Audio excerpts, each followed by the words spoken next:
Il veut me marier. Il veut me marier. La fête de ta mère. Fils de p***. Attends, mon père ne me tue pas. Ta mère. Je sais pas. Je fais mal.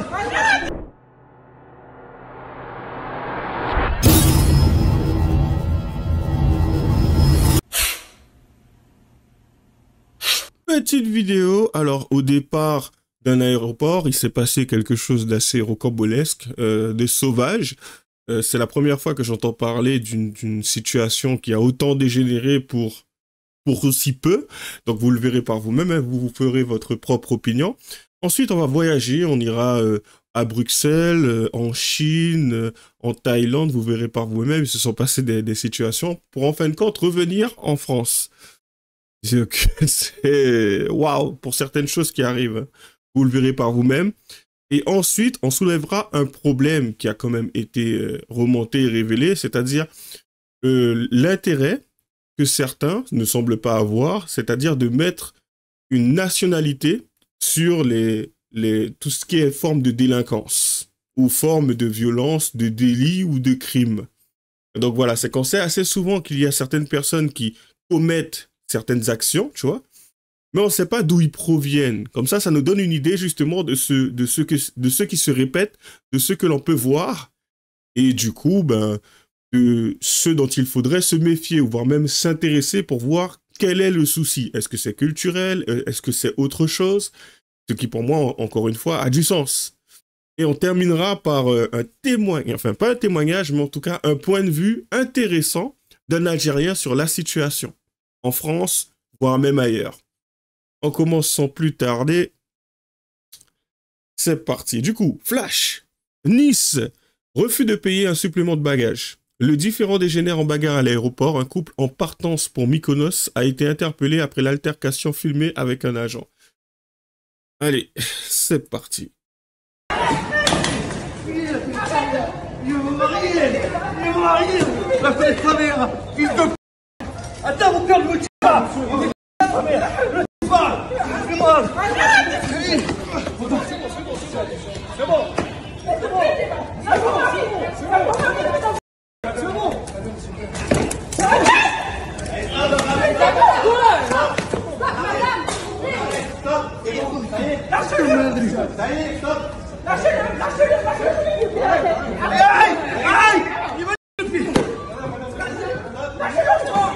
La police, c'est pas possible.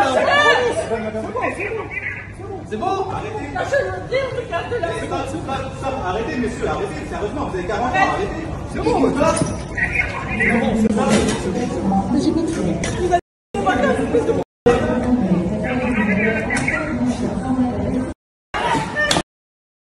les insultes sont quand même assez révélateurs, hein. Tu te dis, bon, on doit savoir de quel type d'individu il s'agit, ou bien même c'est flouté. Après, je me contenterai de spéculer, il n'y a pas de confirmation ou d'affirmation de ma part.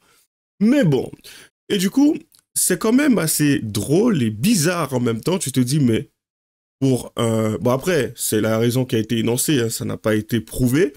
Mais en tout cas, si c'est avéré, comment tu en arrives à ça là? Comment tu en arrives à cette extrémité-là? Parce qu'à un moment donné, on te demande de payer un supplément bagage. Ok, d'accord, c'est agaçant, tu t'es retrouvé peut-être dans une situation, c'était pas prévu, t'as plus de poids que la normale, enfin... Ouais, tu payes! Ou tu laisses concrètement ce avec quoi tu es venu. C'est triste, mais c'est la réalité. D'où le fait d'avoir un pèse, enfin, je crois que c'est moi, j'utilise un pèse-personne. Un pèse-personne, tu pèses ta valise, puis voilà, quoi. Après, il y a différents moyens sophistiqués aujourd'hui. Tu achètes un bagage, le truc, tu le tiens, tu vois déjà concrètement ce que tu as dans ton bagage, en tout cas, en matière de poids, pas spécialement ce que tu as dedans. Tu as différentes options. Comment tu en arrives à cette extrémité? C'est qu'à un moment donné, il faut déjà que tu sois un minimum sauvage dans ta tête, dans ton attitude, dans ton être, pour arriver à cette extrémité-là. Donc ça se passe comment? À un moment donné, tu es au restaurant, on te ramène un verre, le mec il a pas mis de glaçons, comment t'en arrives à cette extrémité-là? Les gens sont fascinants, Enfin, en tout cas, certaines personnes le sont. Admettons si l'Algérie était open bar, parce que je pense à l'Algérie, parce que je me dis, mais en fait, comme je l'ai déjà mentionné plusieurs fois, hein, je crois que c'est 7 fois plus incarcérés, enfin subissent des incarcérations à travers, à travers la France. Est-ce que, admettons si l'Algérie était ouverte, est-ce qu'en fin de compte, on n'aurait pas constaté des choses plutôt loufoques? C'est vraiment une question que je me pose. Tout en sachant que j'ai fait une vidéo sur un mec qui expliquait que qui a grandi en Algérie, qui vient du Congo, et qui a subi certaines choses là-bas. Mais enfin, on poursuit. On va pas trop tergiverser là-dessus. Thaïlande, le 25 août 2025. Alors, une publication de Lorraine. Un groupe de touristes agresse des secouristes après avoir été interdit de se baigner dans des zones dangereuses. Ils ont défié les avertissements, insulté les gardes et déclenché une bagarre. Des témoins sont intervenus pour calmer la situation et un secouriste a porté plainte à la police. Ça s'est passé à Phuket, ça, je crois. Hein. Allez, c'est parti.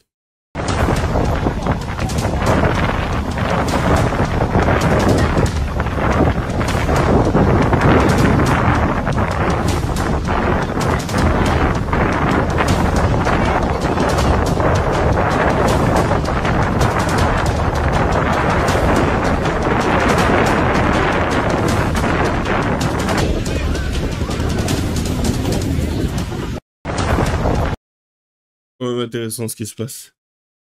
Parce que même là, c'est comme la situation juste avant. Pour moi, ça reste loufoque. On doit deviner un certain type d'individu qui se retrouve dans ce genre de sauce, dans ce genre de situation, puisque c'est monnaie courante en général. Après, tu sais, c'est pour ça que j'affirme rien, ce sont des spéculations. De toutes les façons, il y a des vidéos à l'appel pour pouvoir confirmer ce genre de situation. J'en ai déjà traité. Donc on se doute du type d'individu que cela doit être. C'est triste. Je rigole parce que je me dis encore une fois, comment arriver à se bagarrer, à agir comme un sauvage, alors que le but du secouriste, hein, le travail du secouriste consiste à faire en sorte justement de protéger la population, d'avoir une vision d'avant-garde en fonction, tu sais, de comment la plage, en tout cas la mer, tout ça semble, comment dire, se déchaîner ou être calme ou autre. En fait, le but, c'est de protéger les gens qui se retrouvent sur le rivage.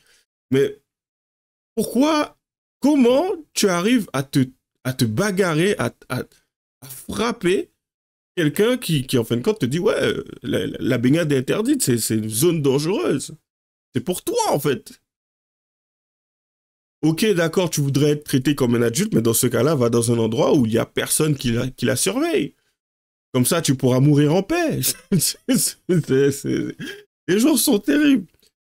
Aller dans une plage fréquentée, il y a des règles à respecter et tu ne veux pas les appliquer. D'accord. Et comme d'habitude, hein, partir dans un endroit, renvoyer une sale image, ne pas se poser de questions. Moi, à un moment donné, je tombe sur cette vidéo, je la traite, et puis tu as des pleureuses qui viennent dans mes commentaires pour dire « Ouais, tu salis la communauté. » Oui, bien sûr, c'est moi qui la salis. Des mecs qui font n'importe quoi, à la limite, ils se font filmer, ils se posent pas plus de questions. La vidéo, elle tourne, mais tu attends que moi, quand je la commente, tu viens de me dire que c'est moi qui la salisse. D'accord, ça a du sens. On poursuit. Alors, cette fois, en Chine, du coup, encore une publication de Lorraine. Ouais, c'est chaud quand même. Je me permets une petite hypothèse. En Asie de l'Est, l'odeur de transpiration n'existe pas au point que l'on n'y trouve que très difficilement des déodorants. Au point même que dans ma famille, l'on se plaignait de l'odeur de transpiration des Français en été. Ce n'est clairement pas une odeur à laquelle les Asiatiques de l'Est sont habitués. C'est juste factuel. Et vous savez, d'abord, je vous mettrai la vidéo.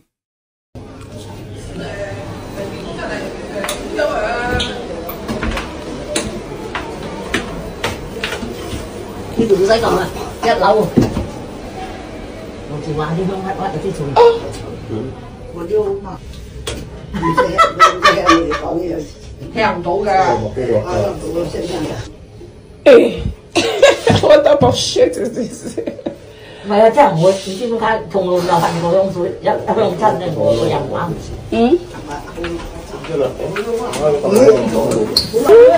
You'll die sooner or later.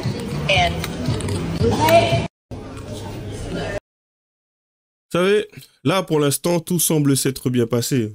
On voit juste la vidéo et tout. Enfin, c'est un peu drôle et tout, mais en tout cas, c'est quand même quelque chose que j'ai déjà constaté et je me permets de le préciser.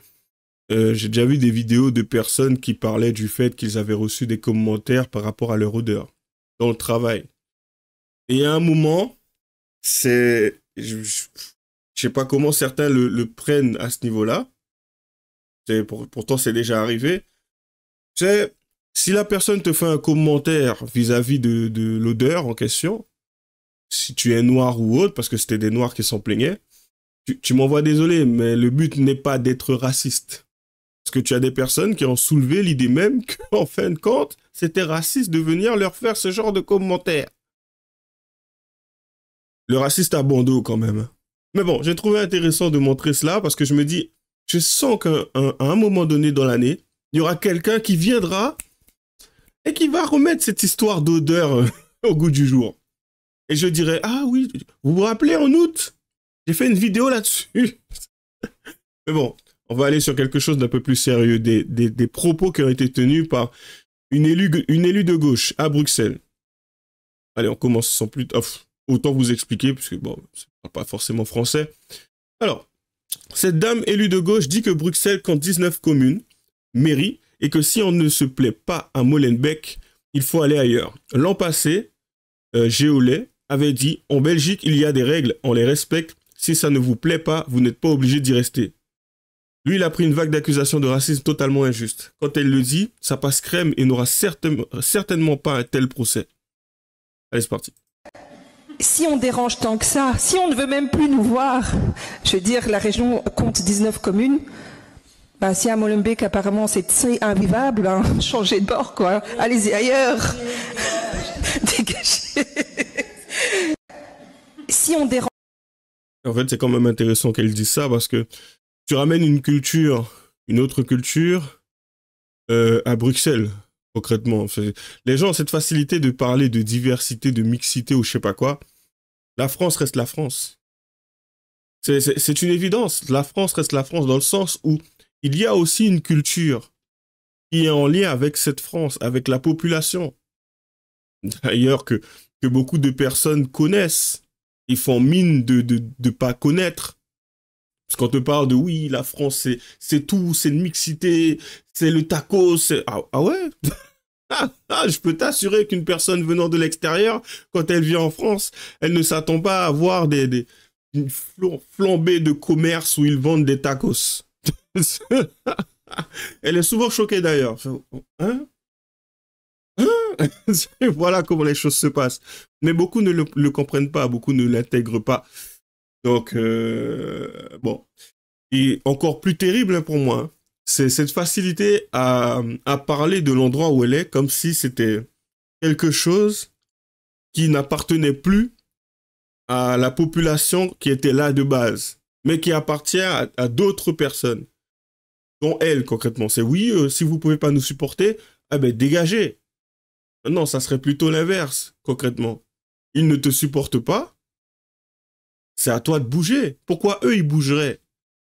Les gens ont des parents, leurs grands-parents, toi, si ça se trouve, tu es d'origine immigrée, en tout cas, voire même tes parents sont d'origine immigrée, et c'est toi qui vas vouloir ramener ce que tu avais chez toi là-bas, et puis faire en sorte que les autres s'adaptent à toi. Ce qui en soi n'a pas de sens.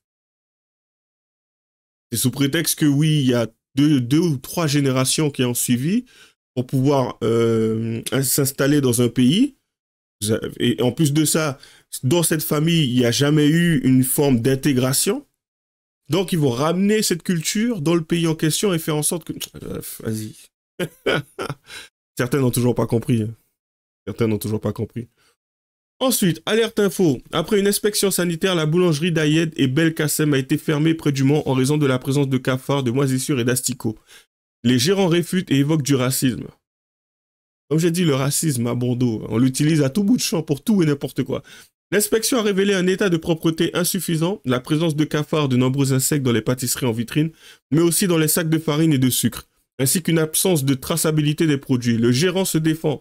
Concernant les insectes, il y en a dans tous les métiers de bouche, et explique ne pas comprendre la polémique. Waouh! Comme je l'ai dit, hein, cette facilité de beaucoup de personnes à essayer de rationaliser leurs bêtises, ou voire même essayer de noyer ce qu'ils ont fait dans la masse. C'est-à-dire, ah ouais, mais ça c'est partout ça. Donc tu vas me dire qu'il y a des insectes, il y a des asticots partout aussi, il y a des... Pour lui, tout cela relève de la discrimination et du racisme. Ici, il y a beaucoup de racisme. On a entendu des rumeurs disant qu'on faisait du blanchiment d'argent, qu'on vendait des stupéfiants. Mais c'est une possibilité, hein. Parce qu'à un moment donné, on se dit, mais comment un truc aussi sale, si ça se trouve, hein, comment quelque chose où on peut retrouver des asticots et des cafards arrive à tenir sur le long terme? Parce que t'as quelqu'un qui rentre et qui constate ça, tu fais pas de vente. Pourtant, t'es encore là. On se pose des questions, c'est de la logique. Si tu fais pas de vente, dans ce cas-là, tu déposes le bilan, enfin, cessation d'activité, fini, ton entreprise s'arrête, voilà quoi. Pourtant, t'es toujours là. C'est bizarre. Hein. Allez, hein, trois dernières petites infos. Alors, une personne qui a subi... bref. Qui a subi l'extrême gauche, quoi. LFI. Vous verrez par vous-même. Allez, c'est parti. Bienvenue en France. Bienvenue en France. C'est magnifique, une belle œuvre d'art à la française. Le seul pays où on n'a pas le droit de réussir, visiblement. Vous voyez, ça faisait depuis 3 mois que j'ai traversé tout le sud de la France avec. Je suis allé même jusqu'en Italie avec cette voiture-là. Et il m'était rien arrivé. Pas un coup de clé, rien du tout. Elle doit repartir du coup dans 2 jours en avion pour Dubaï. Et presque, je trouvais ça bizarre. Je trouvais ça presque bizarre qu'il ne soit rien arrivé pendant 3 mois. Finalement, eh bien, regardez, même sur le côté ici, il y a marqué voleur. Donc c'est magnifique. Personnellement, le sale riche, je le prends pour un compliment. Ça veut dire que j'ai réussi. Alors merci à toi, la personne qui a fait ça. Et surtout, n'oublie jamais que pendant que tu critiquais, pendant que tu jalousais, pendant que tu faisais pas grand chose de tes journées et que tu dormais, eh bien d'autres étaient en train de travailler et très clairement en train d'atteindre leurs objectifs. Prends soin de toi et on se dit à l'année prochaine, cette fois-ci peut-être avec, je sais pas, une Lamborghini Revuelto ou quelque chose d'autre. Gros bisous. Et franchement, t'en as certains qui ne comprennent pas, t'en as certains qui sont dans une forme de jalousie possiblement, puisque quel serait le but d'attaquer une personne ou en tout cas son véhicule de cette façon-là? Si, au fond, le but ne serait pas aussi d'avoir la même chose. Parce que, comme on parle d'écologie ou ce genre de bêtises, mais que t'entends que l'écologie, s'il prend l'avion pour pouvoir aller à un autre endroit, enfin, à un moment donné, non. Faut être cohérent dans le truc. Et pour ce qui est de cette situation, d'accord, pourquoi on arrivait à une telle extrémité-là? Et encore, moi, j'ai l'impression qu'ils ont été gentils. Hein. Ils ont juste fait des tags. Ça, c'est quelque chose qui se retire concrètement. Mais ça reste toujours une bêtise sans nom. Pourquoi faire? C'est quoi? Sale riche. Ah, parce qu'il a de l'argent et que toi, tu n'en as pas. Encore une fois, ça envoie une forme de jalousie. Ouais, il faudrait donner aux plus pauvres. Et comme tu fais partie des plus pauvres, du coup, ça te concerne. Ça se passe comment? Bref, on terminera avec 2 petites choses. La presse n'a aucun problème à mentionner la nationalité d'un délinquant quand il est français, mais la cache quand elle est étrangère. Ces gens sont des menteurs, des propagandistes. Et ça, pour l'avoir déjà constaté, et là on est en train de se battre et tout pour beaucoup, hein, à savoir si la personne elle est française ou pas, ou si elle a des origines venant de l'extérieur ou pas, parce que c'est quand même... Ça, comme je l'ai dit, hein, ça dénote un problème en matière de culture, quand bien même beaucoup de personnes pensent que visiblement il n'y a pas de culture, il n'y a pas de culture française, visiblement. Ça a déjà été dit, ça a déjà été mentionné, c'est pour ça que je me permets de le dire à l'instant. Bon allez, on commence sans plus tarder et c'est parti. C'est proprement hallucinant et vous savez, en règle générale, lorsqu'il y a ce type de personnes qui commettent ce type de fait, s'il est d'origine tunisienne par exemple mais français, ah ben croyez-moi, hein, tous les JT et les médias, ils vont faire une où ils vont dire 2 Français ont fait ça. Ils précisent pas l'origine, mais c'est une façon de dire ah vous avez vu, c'est pas le problème. Et puis ils vont donner le prénom. Ils vont dire, il s'appelle Jean-Christophe et ils vont donner le prénom et Christian. Ils vont pas spécifier si jamais même en ayant un prénom à consonance française, il est d'origine étrangère. La vérité, c'est que ces gens-là, ce sont des menteurs. Ces gens-là, ce sont des propagandistes parce qu'ils sont pertinemment au courant de l'information. Ne nous trompons pas. L'AFP, ils ont un réseau de gens sur le terrain qui est immense. Également la presse locale souvent qui est plus au fait des crimes. Ils sont les plus proches. Souvent, ils vont rencontrer montrer les victimes, ces gens-là, ils choisissent sciemment de mentir. La vérité, on sait très bien, c'est que CNews, aujourd'hui, n'aurait pas de problème à ce que tous les autres chaînes se mettent sur la même ligne, sur les mêmes éléments. C'est la ligne de la vérité. Mais oui. C'est la ligne de la vérité. Problème, Jean-Marc, c'est qu'à chaque fois, vous savez que vous préparez votre émission, votre problème, c'est de vous dire, on ne peut pas traiter tout ce qui nous est remonté depuis hier soir. Il faut choisir un ou deux faits pour l'expliquer aux gens, parce que sinon, ils vont se noyer. Donc, il faudrait pousser France 2, TF1, toutes les autres chaînes qui fassent exactement la même chose, parce qu'on n'est pas assez nombreux pour traiter de cette information. Et en soi, c'est une réalité. Tu as l'info. Vous avez vu, je pense que j'ai traité des vidéos à l'instant, des personnes qui font un peu tout et n'importe quoi, qui semblent être des Français, hein, ce ne sont pas des personnes venant de l'extérieur, et qui ne savent pas se comporter. À un moment, je ne pense pas que le Caucasien tranquille, peinard dans son village, lorsqu'il constate ce genre de choses, lorsqu'il voit cela à la télé, se disent, tout en sachant que quand tu regardes le teint de cette personne, elle ne lui ressemble pas. Pourtant, on l'associe à un Français. On a beaucoup à l'extérieur qui, lorsqu'ils voient, ou plutôt entendent parler d'un Français, vont voir un blanc. Vont penser à un blanc. Ah ouais, c'est un Caucasien qui est venu et qui a tout cassé, qui a je sais pas quoi. Après, tu me diras, pour les pays qui sont habitués ou autres, la Thaïlande, bon, je pense qu'on sait à quoi, enfin, ils doivent avoir l'habitude French arabique, voilà. Mais à un moment donné, il y a une forme de malhonnêteté. C'est trop facile de réduire la personne à un Français lambda. Enfin, à un moment, non. On veut mettre quelque chose en perspective, c'est le problème culturel. Ça sera toujours ce problème-là qui reviendra. Culturel. Certaines personnes ne semblent pas savoir se comporter en public. Il ne s'agit même pas de partir et d'être capable de se comporter correctement, même là où elle se trouve, c'est-à-dire en France, elle rencontre des difficultés. Ça se tape pourquoi? Dans un aéroport? Ah oui, parce qu'il faut payer un supplément bagage. Non. J'aimerais bien savoir de qui il s'agit. La personne par laquelle je suis passé pour relayer cela, je te parie tout ce que tu veux, qu'elle aurait aimé justement dire quel est ce type d'individu. Est-ce que l'information a été relayée? Non, il faut fouiller. Assez souvent, dans certaines de ces vidéos, on attend un moment pour voir concrètement que, ah ben en fait, le mec il venait d'où? C'est triste, mais ça retombera toujours sur vous, hein, en général, quand il s'agira de personnes qui se font taper ou qui tapent. Les Maghrébins. Les Noirs, tu sais, c'est particulier. C'est une bêtise profonde et ça, comment dire, ça se montre, enfin, c'est pas le terme, vous m'excuserez, mais il le montre à travers d'autres actions. C'est pas la violence ou autre. De temps en temps, oui. Mais comme je l'ai déjà montré, ça se présente sous une autre forme. La bêtise se présente sous une autre forme. C'est souvent en lien avec la danse ou le poulet. Donc voilà, c'est de ça dont il est question. Donc chacun sa spécialité, visiblement. Les Maghrébins, c'est souvent la violence. Ça saura pourquoi. Après, oui, la raison, je crois la connaître. On terminera d'ailleurs avec cette vidéo, comme je l'ai dit, d'une personne, un Algérien, hein, qui semble avoir compris certaines choses que beaucoup ne semblent pas comprendre. Même encore aujourd'hui, d'ailleurs. Bon, c'est quand même assez évident. Allez, c'est parti. Mais c'est normal que les gens soient racistes. Moi, je les comprends, les racistes. Je vais te donner un exemple. N'importe où c'est que tu vas, tant qu'il y a des trucs bizarres qui sont passés, la quart du temps, c'est ou les rebeux, ou les renois, ou les gitans. C'est parce qu'en général, on n'entend pas des gens édouards, des freudes, des eudes qui font des bagarres générales, qui volent des voitures ou qui mettent des gales. C'est la vérité. Regarde bien ce que je te dis. On est tous dans notre pays. Moi, je suis algérien, je suis en Algérie. Toi, t'es un black, t'es en Côte d'Ivoire. T'as des blancs qui viennent en Algérie ou en Côte d'Ivoire. Français, on va dire. Et que ces Français-là, ben, t'entends que eux qui mettent des gars partout.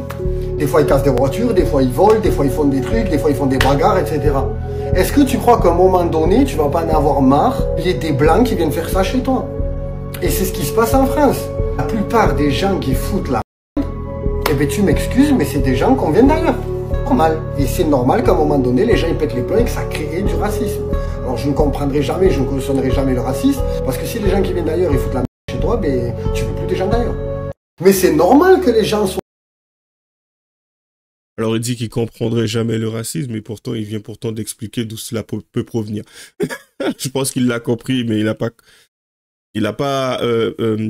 Alors, il a compris d'où ça provient, mais il n'a pas compris à quoi c'est lié.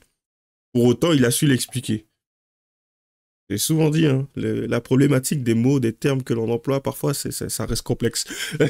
Mais bon, en tout cas, on va pas se mentir, le témoignage, voire même le point de vue sur la question et la situation, elle est bonne. Elle n'est pas mauvaise. Comment ça se fait que lui, il en arrive à cela, c'est-à-dire à comprendre cela, et que d'autres non?